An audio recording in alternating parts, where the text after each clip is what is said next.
I'm Jasmine Moradi, and you're listening to the Queens of Tech podcast, a podcast series about workplace role models, where I get the opportunity to ask 60 plus questions to female influencers about their journey into STEM: science, technology, engineering, and mathematics.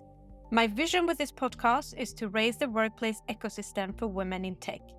My mission is to bridge the gap between schools and workplaces by highlighting female role models in STEM to encourage more young girls and women to unleash their full potential in these fields to reach top leadership roles. In this episode, I'm very excited to welcome my guest, Alyssa Ordu, diversity and inclusion consultant. Hi, Alyssa. Hi, Jasmine. I'm very happy to have you joining us from London, UK today. How are you? I am very good, thank you. Glad to hear. Now, let us dive into your journey into STEM. Hope you're ready for the Queens of Tech 60 plus questions. Yep.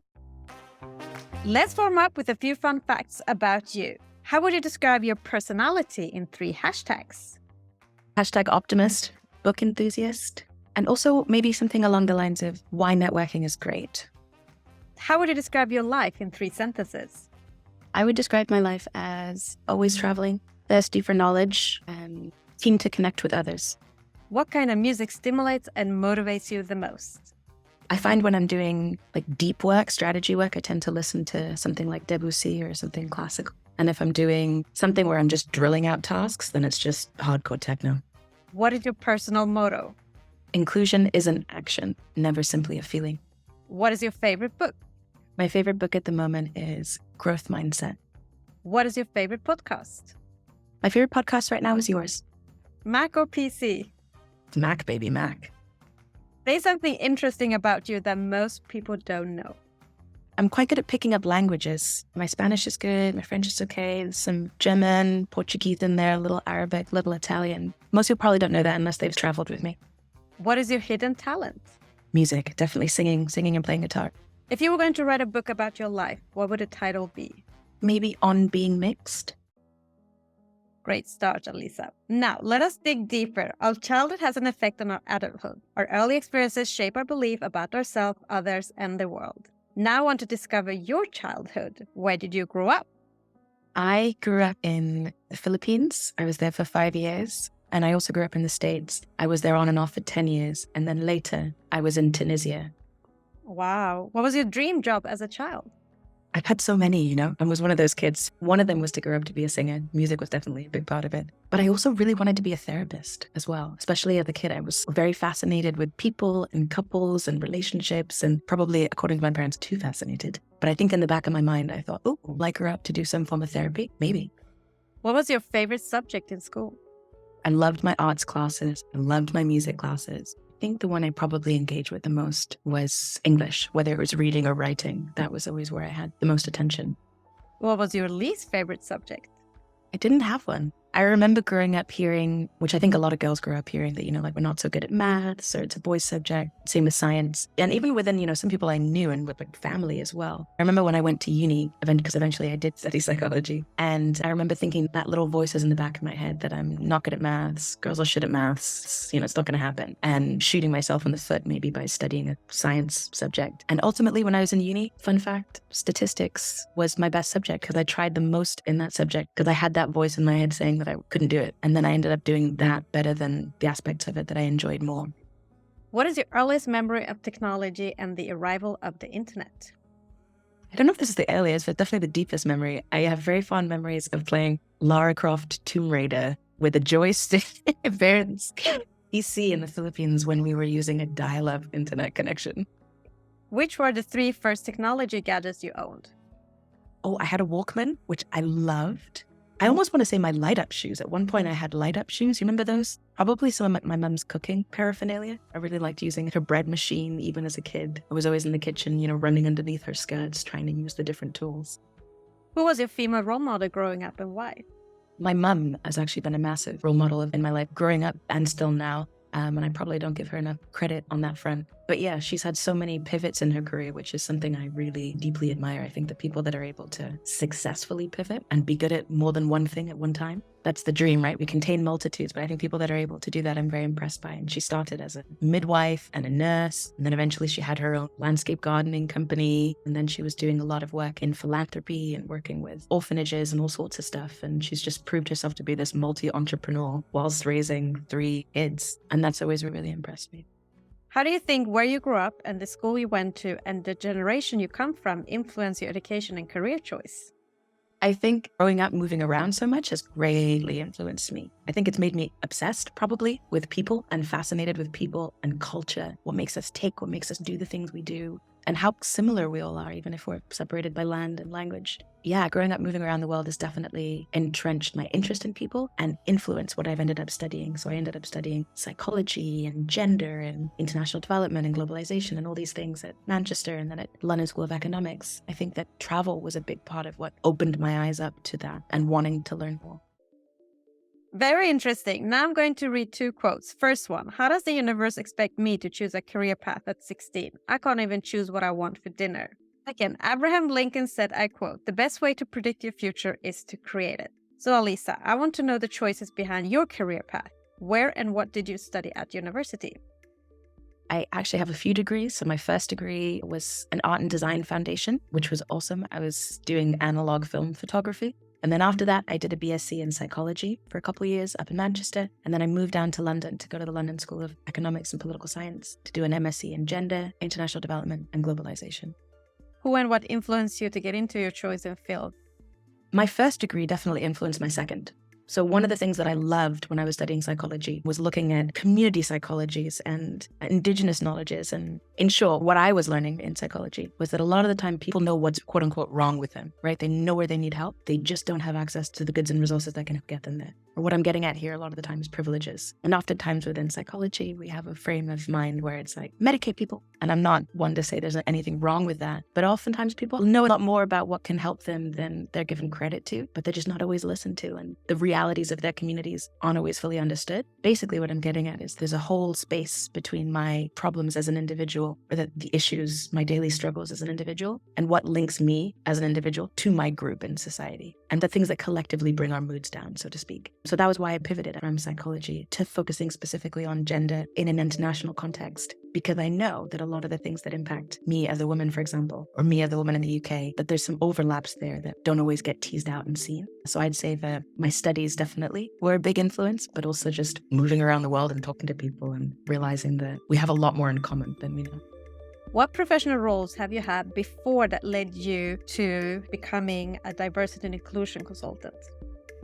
When I was little, I used to do a lot of babysitting. I loved doing that. And I loved going to different orphanages with my mom and meeting the kids. But in terms of my first real job, my first office job, I was an entry-level researcher at a research firm where I quickly rose somehow in my first year from an entry-level researcher to a project manager. And then eventually I was head of HR for this 500-person small research company. And this influenced my next couple of jobs because it gave me a taste for tech. I dipped my feet in the tech pond because a lot of the projects we worked for were on for Gartner or Microsoft and companies like that. So I started the wheels of change were turning in my mind, like, ooh, what's this tech thing? I hear all about these cool bean bags. Sounds fun. Pizza and beers after work. What is this startup culture? So then I jumped from there into being a communications manager at a software startup. And then I went freelance. So I was doing mostly what I'm doing now, marketing, diversity, and inclusion consulting. So what are your main responsibilities as a diversity and inclusion consultant? I've delivered more than 500 workshops on diversity and inclusion at places like Amazon, Stella McCartney, SoundCloud, you name it. Day to day, I deliver a lot of workshops, but I also work with leaders on their people strategy and their people policies, and also setting out their inclusion roadmaps. And my ultimate goal is to leave the workplace better than I found it. I love the quote, choose a job you love and you will never have to work a day in your life. So Alyssa, what do you love about your role? I love helping people get vulnerable. I'm a big fan of Brené Brown, and I love how she talks about vulnerability as a form of learning rather than as a form of weakness. And I love teasing that out in leaders that I get to work with. Because oftentimes I think when it comes to talking about race, gender, sexuality, age, ability, neurodiverse, all these new normals in our workplaces, these things that we oftentimes weren't speaking about before, but were there. And now, not only are they there, but now we have to talk about it and build a sense of language and experience with which to communicate and have more courageous conversations about these things. So I really enjoy working with leaders that want to go to that vulnerable place that want to have these really tough conversations, but ultimately conversations I think that will get us to healthier, happier workplaces. What is the best experience you've had in your role so far? Any examples? Some of the best experiences have genuinely come from teams I've been on and teams I've helped grow. So my last role, I was head of consulting at a company called Hustle Crew, and I had so many incredible people on my team. And just watching what they've done with their careers since they left or since they've been working with the company less, or even while they've been working with the company, has brought me a lot of personal joy. And I'll give a little shout out to one of them, Benji Kusi, whose book just came out, How to Be Kinder to Yourself and Others. I love staying in touch with my current and old teams and seeing all the things they've gone on to achieve. When I see them rising, that genuinely makes me feel lifted as well. And what is the biggest challenge you've encountered so far, and how did you tackle that? Racism, sexism, or if you're a woman of color, both of these things at the same time. How have I conquered it? Honey, I'll let you know. I haven't solved that one yet. What do you wish everybody understood about your role? That it's important, that it's business critical. I think a lot of the time, especially with what's going on in the tech sector with like massive jobs being cut left and right, I think a lot of the time companies are looking at roles in terms of what's business critical, what's going to help us get to our better OKRs or KPIs or whatever the business buzzword is that week. But our people are business critical. Our people are our biggest resource, our human resources. And I think that's what I want people to realize is really important, that the ways in which we treat each other directly impact the goods and services we design and create. And if we want to better serve our diverse customer base or client base, or whatever sector industry you're in, the more diverse brains you have working on the projects, the better able to do that you're going to be. So really, I wish people understood the value of it more and didn't see it as this extra or this woo-woo thing, but actually as a really integral part of the world and part of our work. What is the one common myth about your professional field that you want to disapprove? That privilege is a bad thing. I hear this all the time. I actually had this the other day when somebody came to me and they were like, is this going to be one of those workshops where I just like feel bad about being white, feel bad about being bloke, or like feel bad about being straight? And I was like thinking to myself, wow, Lord gave me the confidence of this person. In some ways, I was really happy that this person said this. I think I wouldn't go into a workshop and kind of throw that at the wall in the beginning. But it got me thinking, and I think it was a great impromptu icebreaker opener for the group to voice this opinion or this concern that it's about telling people what they're doing wrong or who has what. And that's absolutely not what it's about. I see privilege as something that we all have, just in different amounts. And I'm more curious about how we can use it as a force for good than about how we can use it to shame each other. What do you love about working with the tech industry? I love how fast-paced it is. I love how it's ever-changing. It just feels like there's so many advances and innovations that I see happening more and faster in tech. There's a company called Cognition, and they do these CogX awards, and I got to judge a couple of the awards last year, and the category was like Best AI Product, and another one was Best Social Impact Product in Tech. And I was just looking at all of the innovations people had made within just those two aspects of the sector within the last year, and my mind was blown away, and that was just the people that entered that particular award. But yeah, I'm always fascinated by the rate and evolution, uptake, and innovation in tech. I think that's what keeps me here. Oprah Winfrey said, I quote, "Think like a queen. A queen is not afraid to fail. Failure is another stepping stone to greatness." So, Alyssa, what have by far been your biggest achievement in your career? I think we need to rethink our relationships with failure. I know it sounds cheesy, but I've definitely said this to people in my life or people in my teams. Those of you that are failing more, probably those of you that are trying more new things. And the people that never fail or seemingly never fail, and perhaps the people that never try anything new, right? They're just staying in their lane. So I think my relationship with failure, and you'll notice I use the term pivot, career pivot. That's just like a code word for where you feel like I'm messed up and then made a massive change or used a growth mindset. So I think that's been a big unlock in my career, rethinking my relationship with failure and getting excited about those growth pivots. So what is the biggest factor that has helped you become successful in that subject? Any success habits? Be conscious of your digital footprints and other people's digital footprints as well. I always say you're only an email away from everyone in the connected world. And I think it's really true. That's been one of the biggest things that I think has helped me be successful is my fearlessness in relation to outreach or in relation to networking, like how I met you.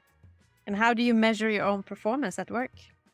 There's the quantifiable ways. I'm looking at impact data, but in terms of qualitatively, honestly, I have a wins folder. I'm forever screenshotting things, whether it's somebody's LinkedIn reference or an email I got from a young person I'm mentoring. And I oftentimes use that as a barometer of success, especially on a low day. I'll open up that wins folder and remind myself of all the people that having a talk with me or doing a workshop with me or having me on a panel wasn't a waste of time, and kind of help that imposter syndrome voice be a little bit quieter and that confident and killing it voice be a little bit louder. You just told us that you have a great success in connecting with your failures in your life. So what is your biggest failure in your career and what did you learn from it? My biggest careers failure was speaking up. I know I'm much better at that now, but I reflect on things that weren't necessarily my failings, but maybe failings of people around me that brought me down, or things that happened in the workplace that I think if they'd happened now versus 10, 15 years ago when they happened, I would have handled them completely differently. Yeah, just using my big girl voice is the biggest failure. Moments really couldn't speak up, but I fiercely needed not to be quiet. What is inspiring and motivates you the most in your role and career right now? The fact that what I work in is actually a subject of conversation. A couple of years ago, I feel like conversations about diversity and inclusion, people didn't even know what that meant. We weren't even using conversations about pronouns in the workplace. We weren't even necessarily having these conversations at work, let alone having them in our email signatures. So I'm very motivated and very encouraged by the fact that people who don't immediately work in diversity and inclusion are interested in it and discussing it, because I think that's how it snowballs, that's how it grows. Let us now jump into the influence of mentors, role models, champions, and sponsors. Role models can consciously or subconsciously be a powerful force in our lives. In addition, champions can stand up and advocate for us and open up the world of possibilities. Sponsors match emerging talent with leaders and influential employees who can help us move ahead in our careers. Alyssa, do you have a mentor, champion, or a sponsor today? The short answer is no. I mentor people, but I don't actually have one of my own at the moment. Who is the female role model you look up to in your field? So many people. Where do I start? I think one of the people that I have looked up to, who's sort of adjacent to my field or whose work I've brought in to my own work, is also Nigerian. Well, I'm half Nigerian. Chimamanda Ngozi Adichie. And she has a great TED talk on the power of the single story. And I've really, really looked up to that. And that's something that I leverage in a lot of my own work, is helping people move beyond the single story. Or I guess it's maybe a more modern adaptation of the phrase, judging a book by its cover. A lot of the time we see somebody and we just assume, that's it. We just assume that based on how young this person looks, whatever it is, that they're going to have something that's worth our time or not. And I think that when we do that about going beyond individuals, but when we start to talk about specific communities or, for example, racial groups, then it very, very quickly spirals out of control. I love her writing. So many of her books are great. There's some statements she's made over the years which have been contentious, which I'm not here to support. But one of the things that's resonated with me the most about her is this idea we can go beyond the power of the single story and just not always making assumptions about others. History shows that it has been more common for men having mentors, champions, and sponsor in business than women. So how important do you think it is to have a mentor, champion, and sponsor during one's career?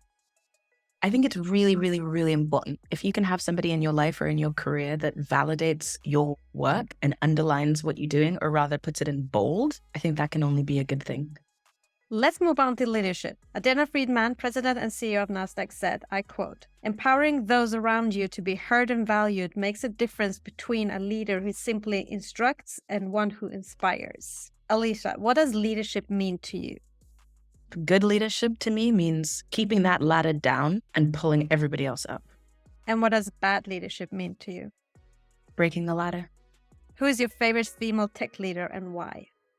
I'm going to give a shout out to Shamadine Reed, who created the Stack. And I went to the Stack World Conference last year, and it was an absolutely incredible experience. It's also the only conference I've ever been to that was just women, and largely women of color. Just being in the space was valuable, let alone what I got to hear in the talks. How would you describe yourself as a leader? I describe myself as warm and approachable. I think that oftentimes when we look at or think about leadership, or at least when I do in my head, I think about it as this kind of rigid thing, this robust thing, being megalith still, which is I think how Ted Hughes described horses in one of his poems, standing strong. But I think the way that I actually end up doing it is with a lot more softness, a lot of warmth, and a lot of patience and compassion. And as a leader, what values are most important to you? Curiosity and empathy, being able to put myself in other people's shoes. And where I'm not able to do that, getting more vulnerable with that and figuring out how to do that. Better I can understand the people in my team or the people in my community, the better able to serve them and be challenged by them I'm going to be. What leadership lessons have you learned that have formed you into the leader you are today? Not all feedback is created equal. Sometimes take feedback with a pinch of salt. I would also say authenticity is important. It's not just a soundbite. It's not just a buzzword or a hashtag to live by. I'd say embrace whatever it is that makes you. That might be this thing that some people dislike about you, some people hate about you, but it's going to be the thing that other people love about you. And they're going to be your tribe. Focus on your strengths, be authentic to who it is you are, and find your tribe of people and listen to those voices more than the other ones. What are your 3 strengths and 3 weaknesses? Being a natural connector, helping people have difficult conversations, and coaching. What 3 things am I not very good at? keeping my answers short in podcasts, remembering that not all feedback is created equal, putting out my food recycling on the wrong day. Let us now jump into the hottest topic in business today, workplace culture, unlocking the power of diversity, equity, inclusion, and belonging, your expertise area. So Alyssa, what does DEIB mean to you personally? I oftentimes hear people referencing this story. I don't know who said it originally, so sorry I'm not quoting the right person here. But this idea of, who gets invited to the dinner, who gets invited to have a seat at the table, who gets served food, who gets invited back, who gets to speak and not be spoken over. Or as my friends in Hawaii say, who gets invited to the luau. When I think diversity, equity, inclusion, and belonging, I always think of this example because I know that there's a big difference between just quote unquote diversity. So getting different people in the mix versus are those people really included? Are they visibilized? Are they promoted? Are they listened to? Are they believed? And this is also where things like equity comes into it. Not just having a seat at the table, but being able to eat, also getting served, being invited back, and being able to speak at that table too and getting heard. What do you consider being 3 to 5 signs of good company culture if you were to join a company? Good question. Well, some of the things that I look at when I'm thinking about joining a company or working with a company as a consultant, I'll look at their careers page. Is it the kind of company where they've got all of these like beautiful, spicy pictures of multiculti babes, which are maybe from Unsplash or stock images, but that actually when I look on LinkedIn, do I actually see that reflected in terms of who works in the company? What is representation like in a company? And how true is their website to the rest of their digital footprint? Another thing that I look at is their relationship to failure culture, especially within tech. What kinds of public messages has the company put out about changes that they've had to make to their hiring or their products and why? Personally, the brands that I feel some of the biggest connections to are companies that come out and say, hey, you know what? This is our statement. And it's not just because there's a BLM protest tomorrow. This is our statement because this is where we are. And these are our opportunities for growth. I love it when companies come out and say, hey, you know what? We don't know. Unknown unknowns. We don't know it all yet. This is where we are in the journey. This is what we're working on. And this is what we're hoping for tomorrow. And some companies do that really, really, really, really well. Other companies I see shy away from those difficult conversations. And that to me tells me that either they don't think those conversations are worth having or they're not having them, both of which would be signs to me of not so good company culture. As a woman, what has been the most significant barrier in your career and how have you overcome these challenges? I think for me, when I think about barriers, I always think about it intersectionally. How our identity or experience in one area is compounded by our identity or experience in another area. So obviously, I'm a woman, I'm a girl, I'm also mixed race, I'm also youngish, say my age. The most significant barrier for me, especially with my work within the tech space, has been my gender, race, but I feel like also my age as well, not being taken seriously because of how I look a lot of the time. What do you think is important for more women to join the tech industry, especially as leaders? If we want the tech industry at large to do better by us and for us, we have to be at the drawing board. We have to be at the highest levels. We can't just be in the space working from the bottom up as entry levels. We also need to be there from the top down. The people that are responsible for setting the culture, for setting the tone. I think it's crucially important. I can think of a few examples of work I've recently done. I've done quite a bit of work outside of tech. Within the National Health Service, which is still free here at the moment in the UK. One of the things that I was realizing when I was doing a lot of diversity and inclusion workshops and work within the NHS was the relationship between healthcare and tech. I mean, why is it that in London you're 9 times more likely to die in childbirth as a Black woman, even after you've accounted for class, even after you've accounted for, the languages you speak, the location of where you live? Why is that? And some of the teams I was working with were showing me daily examples of things. For example, there was a rash that was going around and the pictures that went out showed the rash in white skin. So a lot of parents of kids from South Asian, from Black, from Latin, from Middle Eastern, you name it, from parents whose kids were not white passing, didn't spot it in time purely because the information they were being given wasn't fully accurate.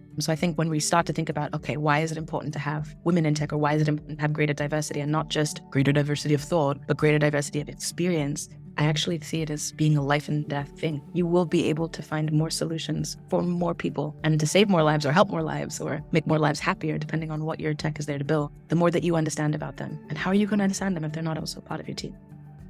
Do you and how do you speak with your female and male colleagues about DEIB? For example, salary gaps and promotions.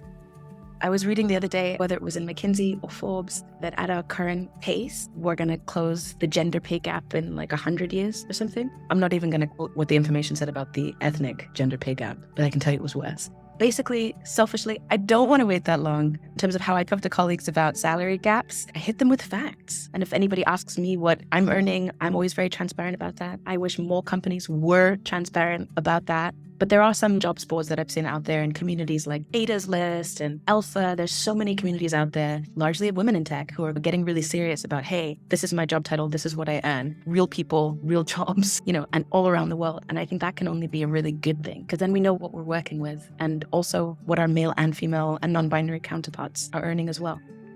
There are many public and internal discussions about the barriers women face from reaching higher position in the tech industry. How do you feel it has affected and is affecting you? And what is your advice on how to best unblock these roadblocks? I think it's affected me in terms of, I guess I would just say bias, or likability bias in particular. For anybody that's interested in this, Lean In has amazing research on this and some great posts and videos about this. But in a nutshell, we can think about likability biases. When women versus men, for example, are exhibiting certain behaviors, we tend to like it. There's so much research on this very subject. We could get lost. We could do a whole podcast about it. But thinking about if a woman is working on something really intensely, it being seen as being bitchy versus, a man working on something very intensely, we might see it as, wow, he's just so focused. He just really goes into a deep dive. So it's like the power of perception, or not wanting to be too loud. I don't want to be seen as being too bossy. But on the flip side, if I'm leaning into those really feminine, supposedly feminine, stereotypical traits of being nice, collaborative, team player, it's a catch-22, because oftentimes then you're seen as less serious as well. Nice for what, as Drake would say. So I think those types of biases have definitely held me back in the workplace, and I'm struggling to find my place in between that dynamic of wanting to be a leader but not wanting to be seen as bitchy or bossy, and wanting to be nice but then also not being a total pushover or taken total advantage over. A lot of communities work on helping women learn to code. And also a lot of companies spend lots of marketing money attracting women to their companies. However, the tech industry finds it hard to especially retain women. What is your best advice or strategies for how companies can work to build a stronger corporate culture that engages gender diversity and equity?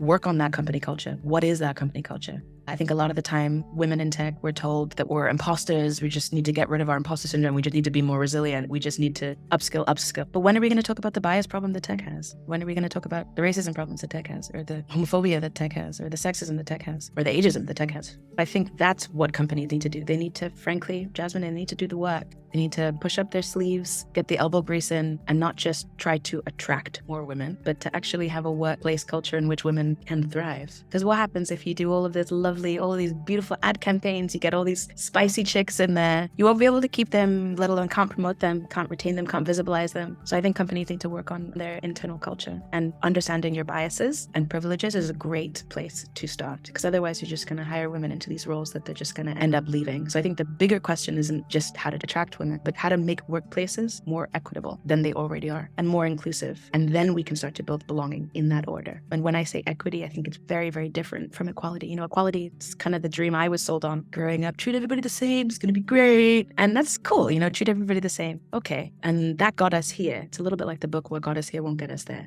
Shout out to my dad for getting me that book. I still have it, and I still refer to it all the time. But it won't necessarily get us there. So when I think about equity, it's not how do we treat everybody the same, but how do we give everybody what it is that they need? And that might look different for you, and it might look different for me. The more that companies focus on those differences of needs, they'll find it easier to start building from the ground up.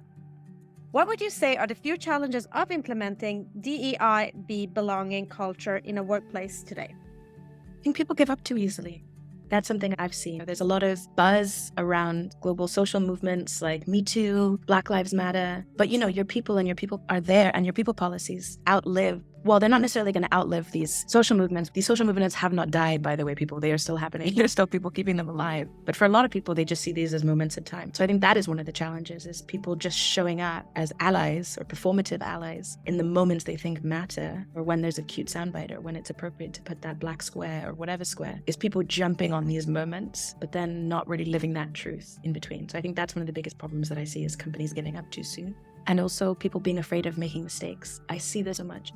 generally speaking, but especially with diversity and inclusion. People don't want to be seen as doing the wrong thing. People don't want to be the employer that's insert nasty thing here, right? They don't want to have that PR nightmare of someone's viral tweet being the same week in which they're trying to go for their Series A funding or whatever it is. Those are two of the things that I see happening a lot, is people just jumping onto the moments that matter or jumping onto the hashtag, but not being there for the hard work that goes in and around that moment. And also people shying away from being so afraid of making mistakes that they actually don't try anything new in the first place. And I think that when it comes to doing diversity and inclusion, or DEI or DEIB or whatever my job is called in 5 years' time, there's no one way to do it. You need to figure out what is right for your team. And there might be 50 versions of that before you get to that 51st version, which might be what success looks like to your team. But too many people stop after the first one or two quote unquote failures and they give up. And I think that's a sadness. I would love to see the same level of innovation in D&I that people have in response to working in agile sprints, for example. Can't we have that same energy of every single week assessing what we want to keep, kill, change, and really pushing forward that way? I would love to see that. Why and how do you think companies would benefit from having workplace gender diversity and equity, especially better gender representation at C-level?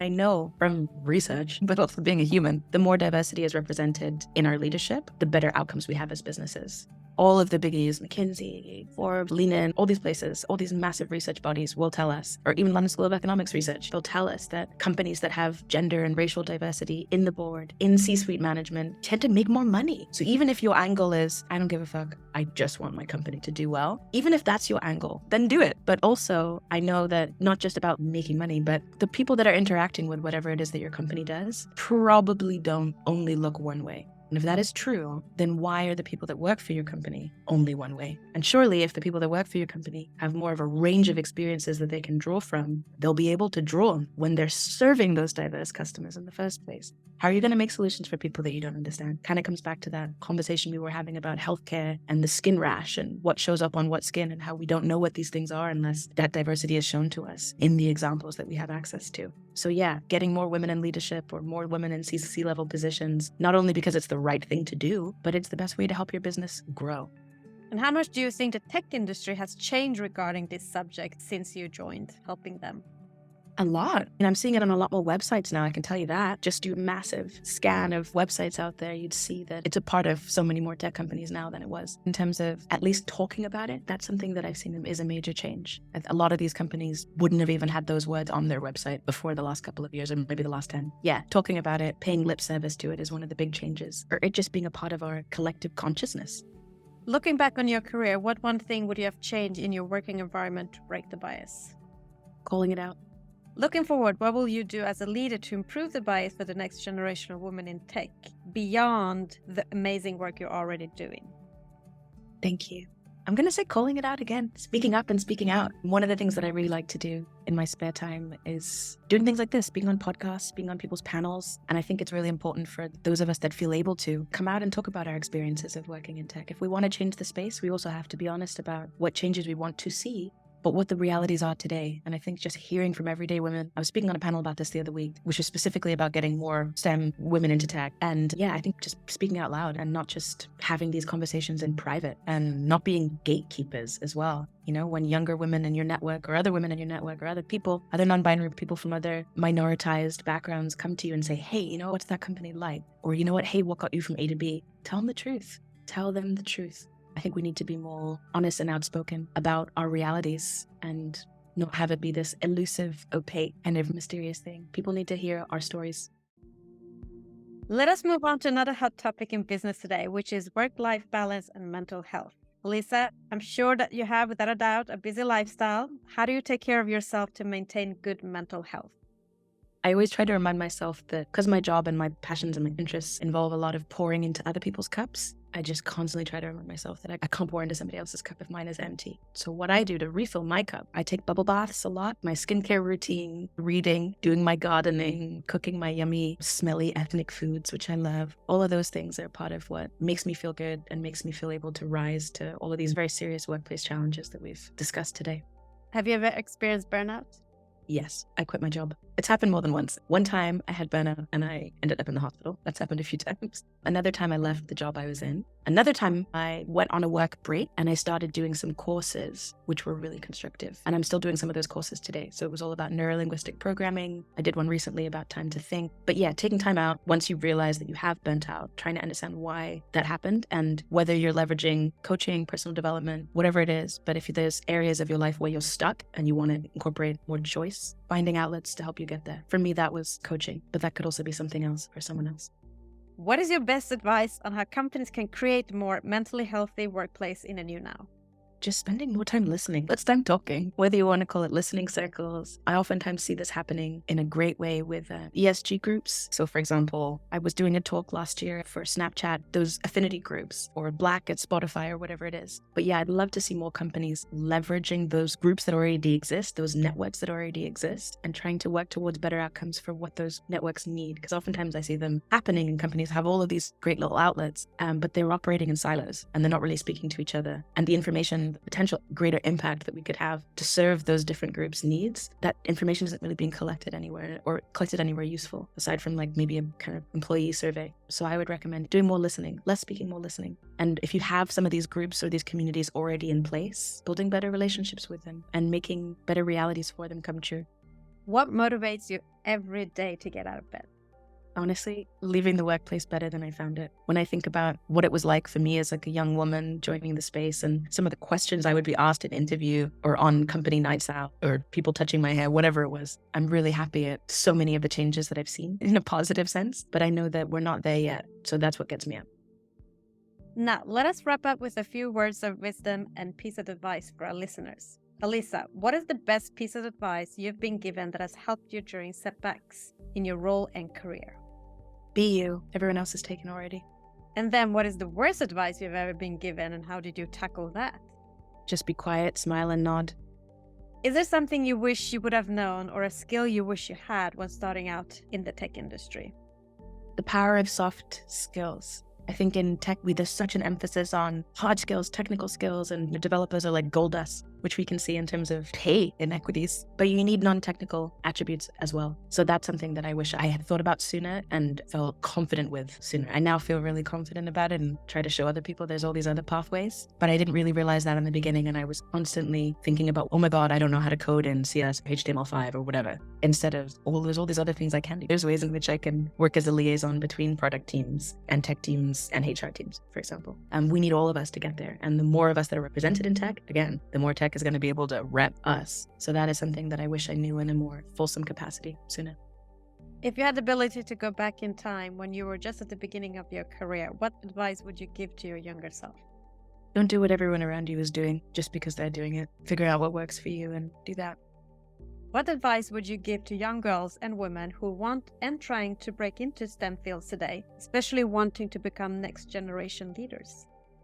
As you rise, because you will, remember to keep that ladder down and pull people up along the way. Last but not least, what is next for you in your role and career in tech? What are your career aspirations? I've contributed to a few of other people's books, maybe finally writing my own, doing more public speaking, and for the rest, follow me to find out. Thank you, Alyssa, so much for being a guest on the Queens of Tech podcast, sharing your journey and work which without a doubt inspire change and reshape company culture for the next generation of women in tech. This is so lovely. Thank you for listening. If you have worked in the tech industry a minimum 3 years and would like to share your journey, please nominate yourself or somebody you know to i@jasminemoradi.com. For more podcast episodes and to learn more about the Queens of Tech initiative and to support us, visit queensoftech.com.